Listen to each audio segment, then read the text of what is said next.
Everyone welcome back to my channel. ఈరోజు మీ అందరి కోసం మరొక ఇంట్రెస్టింగ్ హీరోయిన్ సంబంధించిన ఒక గాసిప్ తీసుకొచ్చాను. అదేంటంటే జెనీలియా సౌత్ ఇండస్ట్రీకి రుణపడి అంటున్న జెనీలియా యాంకర్కు చెప్పపెట్టు సమాధానం. అసలు ఎందుకు సౌత్ ఇండియన్ వాళ్ళకి రుణపడి అంటుంది, అసలు వేరే యాంకర్ని ఎందుకు చెప్పపెట్టు సమాధానం చెప్పింది అనే దాని గురించి మీకు ఈరోజు నేను పూర్తిగా ఎక్స్ప్లెయిన్ చేస్తాను. నా వీడియోని ఎండింగ్ వరకు చూడండి. ఇంకా వెంటనే టాపిక్లోకి వెళ్ళిపోదాం. జెనీలియా హాసిని ఇప్పటికీ తెలుగు ప్రేక్షకులకు సుపరిచితురాలే.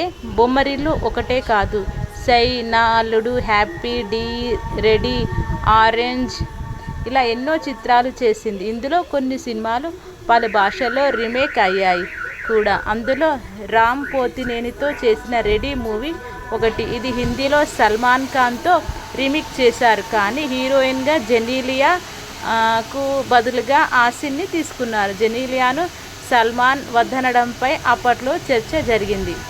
ఇంకో అవకాశం ఎదురు చూస్తుందేమో.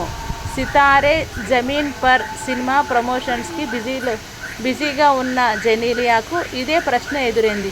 రెడీ హిందీ రీమేక్లో మిమ్మల్ని తీసుకున్నందుకు బాధపడ్డారా అని ఇంటర్వ్యూ చేసే వ్యక్తి అడిగాడు. అందుకు హీరోయిన్ అలాంటిదేం లేదు, కానీ నన్ను సంప్రదించి ఉంటే సంతోషంగా ఒప్పుకునేదాన్ని. ఎందుకంటే అది నా సినిమా అయినా ఆ అవకాశం పోయిందంటే సల్మాన్తో నటించేందుకు మరో మూవీ నా కోసం ఎదురు చూస్తూ ఉంటుందేమో అని చెప్పుకొచ్చింది. రుణపడి ఉన్నా అసలు ఎందుకనేది చెప్పుకుందాం. తర్వాత యాంకర్ దక్షిణాదిన మంచి పాత్రలు దక్కలేదు కదా అని ప్రశ్నించగా వెంటనే జెనీలియా కాదంటూ మధ్యలోనే అడ్డుకుంది. ఆమె మాట్లాడుతూ సౌత్లో నాకెప్పుడు మంచి పాత్రలే దక్కాయి. నా సినిమాలు చూస్తే సౌత్లో నాకు ఎంత అద్భుతమైన పాత్రలు దక్కాయో తెలుస్తుంది. అక్కడ ఎంతో నేర్చుకున్నాను. నాకు మంచి సినిమాలు ఇచ్చారు. అందుకు నేను ఎప్పటికీ రుణపడి ఉంటాను. మీరు ఈరోజు హైదరాబాద్కి వెళ్ళినా సరే హాసిని బొమ్మరిల్లులో జెనీలియా పాత్ర పేరు అంటే చాలు నా పేరు చెప్తారు. ఎంజాయ్ చేశా. తమిళంలో హరిణి, సంతోష్ సుబ్రహ్మణ్యం, మలయాళంలో ఆయేషా ఈ పేర్లతోనే నన్ను ఇప్పటికీ పిలుస్తుంటారు. అలాంటి పాత్రలు దక్కడం నా అదృష్టం. శంకర్, రాజమౌళి వంటి టాప్ డైరెక్టర్లతోనే కాకుండా కొత్త దర్శకులతోనూ పనిచేశాను. ఈ మొత్తం ప్రక్రియను నేను ఎంజాయ్ చేశానని చెప్పుకొచ్చింది. ఇందుకు సంబంధించిన వీడియో సోషల్ మీడియాలో వైరల్గా మారింది.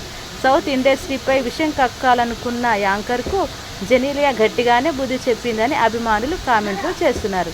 ఇదన్నమాట జెనీలియా గారికి సంబంధించిన మూవీ ఇంటర్వ్యూకి సంబంధించిన గాసిప్స్ అనమాట. నా వీడియోలు ఇంకా మంచి మంచి టాపిక్స్తో మీ ముందుకు ఇట్లానే రెగ్యులర్గా వస్తుంటాను. ప్లీజ్ నా వీడియోని లైక్ చేయండి, షేర్ చేయండి, కామెంట్ చేయడం మాత్రం మర్చిపోకండి.